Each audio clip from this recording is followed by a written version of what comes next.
The first time I saw her, I thought she was just another elite alien warrior. Tall, imposing, clad in dark metallic armor that reflected the twin suns above, she moved through the arena with the grace of someone who had spent centuries perfecting every movement. Her eyes, silver and calculating, never missed a detail. And yet, when I complimented her reflexes during the diplomatic games, she blushed. It was subtle, almost imperceptible, but I saw it. Her expression softened for the briefest instant, a flicker of humanity under the veneer of a deadly warrior. That moment should have ended there. It should have remained a small, fleeting memory. But it didn't. Because that moment set in motion a chain of events that would change the course of my life and the fate of an entire interstellar frontier. Chapter 1. The Diplomatic Games. I was assigned as a human liaison to the Zephyrian Coalition, a confederation of alien worlds known for their strict honor codes and, occasionally, brutal interpretations of hospitality.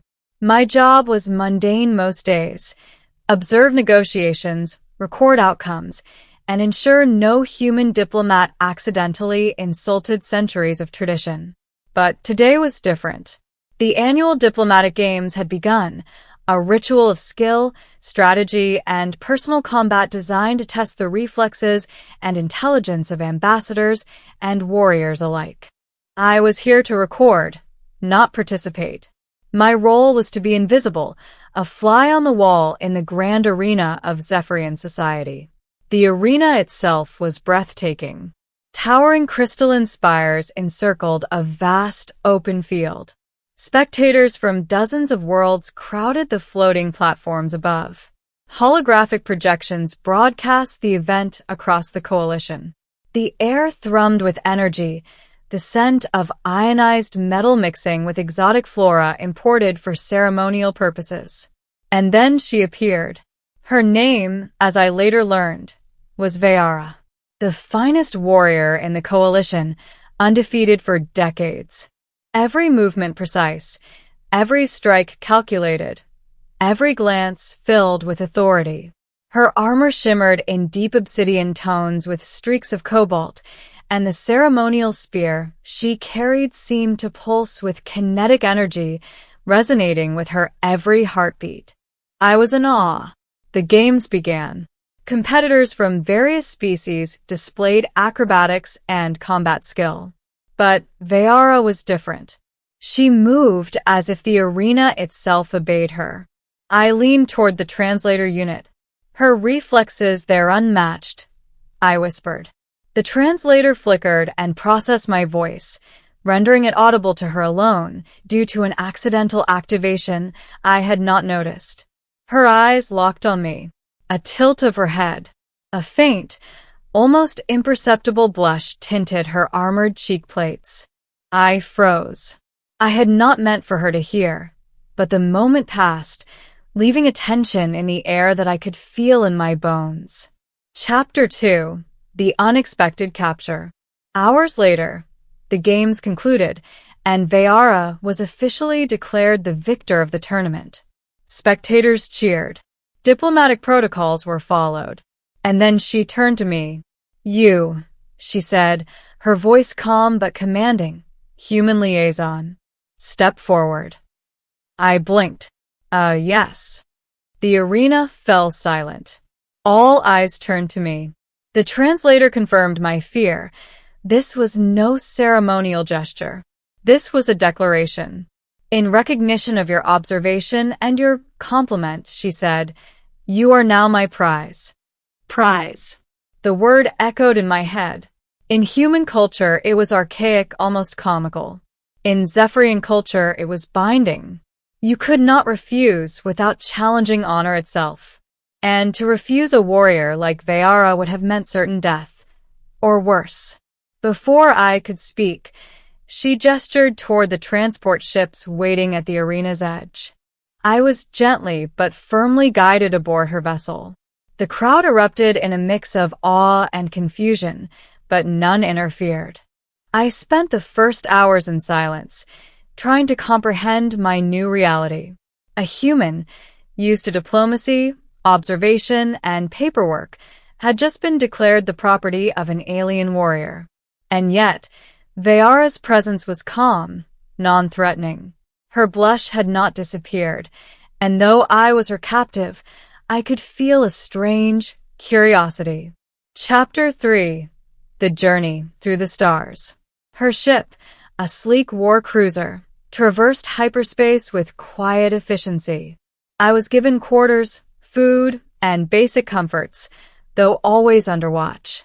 Veyara did not speak much, but when she did, her voice was deliberate, almost musical.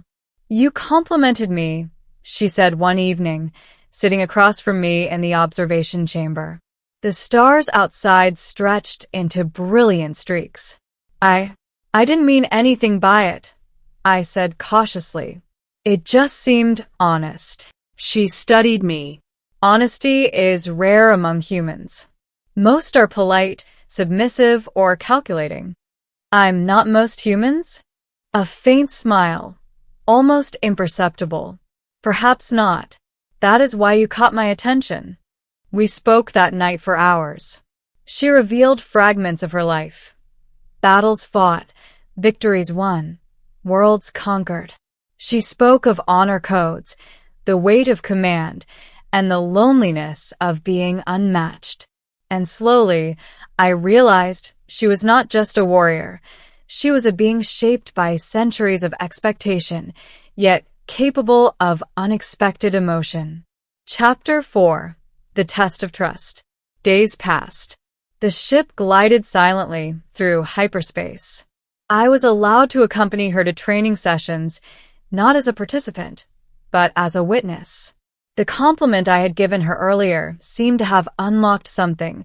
She trained differently when I watched, softer yet precise, almost graceful in a way I had never imagined. Then came the real test.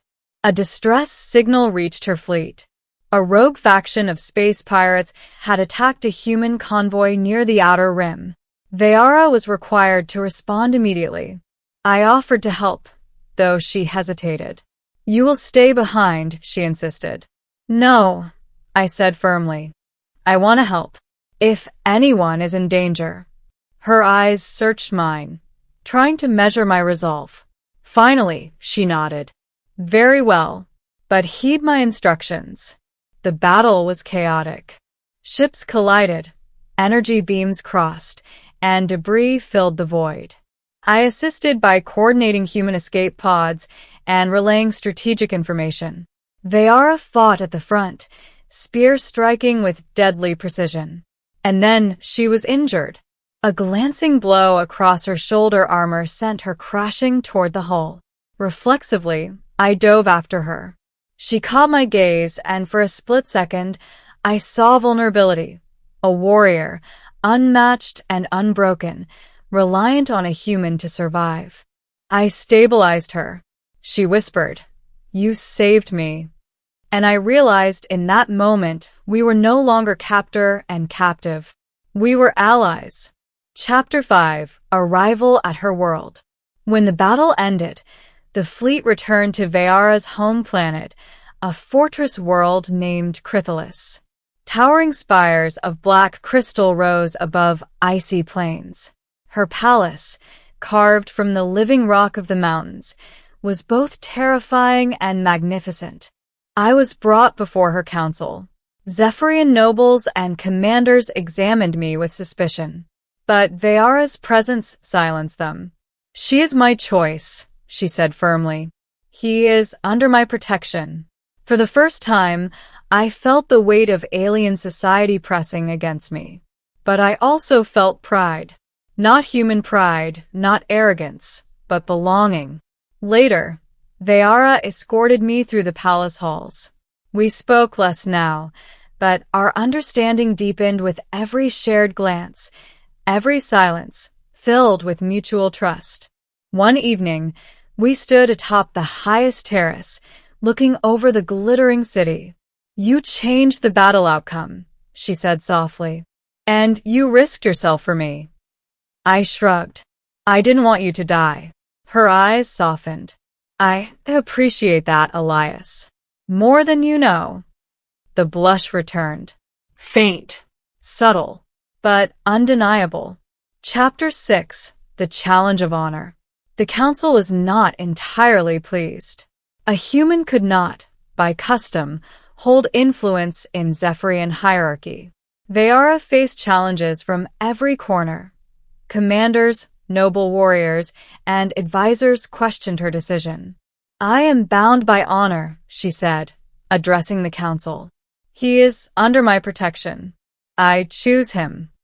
Then came the final test, the trial of worth, a challenge not of combat, but of intellect, courage, and loyalty. I had to prove that I could survive, assist, and honor the values of her people. The trial took place in a labyrinth of energy corridors, mechanical traps, and holographic illusions. I survived through quick thinking, careful observation, and yes, some luck. But at every step, I felt her presence guiding me, watching, trusting me. When I emerged, exhausted and battered, Vayara's hand was there. She pulled me into a rare embrace. You have proven yourself, she said softly. Not as a human, but as my equal, my choice, my companion. Chapter 7. Acceptance. Weeks later, I had adjusted to life on Chrysalis. Vayara trained me in the basics of combat, but more importantly, in understanding Zephyrian culture and honor. I still marveled at the world around me, the alien architecture, the living city, the fleets that soared above, and most of all, the warrior who had captured my life and heart. One evening, as twin moons rose above the crystalline mountains, Vayara turned to me. You have made me something I did not expect, she said. And that is. Her gaze softened, voice lowering. Vulnerable. Human. Elias. I trust you completely. And I care for you. The blush spread across her face again, deeper this time. I reached out, taking her armored hand in mine. And I care for you. Silence fell. Then a soft laugh. The sound was melodic, filled with warmth. You may be a human, she whispered, but you have earned your place here, by my side. I smiled. I'll stay as long as you'll have me, ending a new beginning. Months passed. Life on Chrysalis became routine, yet extraordinary.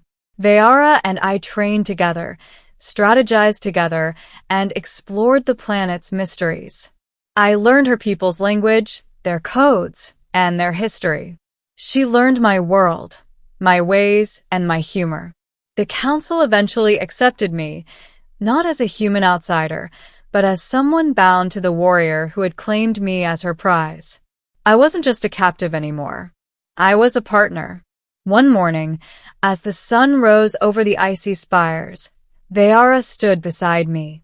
She removed her helmet, revealing her soft features, the blush lingering faintly. Elias, she said, the galaxy will never understand what we have. But it doesn't matter. What matters is we face it together. I nodded. Together. And for the first time in my life, I felt fully alive, fully accepted, and ready to face whatever the universe would throw at me. Because sometimes, a compliment can change a moment can change a life, and a life can change a galaxy. She blushed. I smiled. And together, we became unstoppable.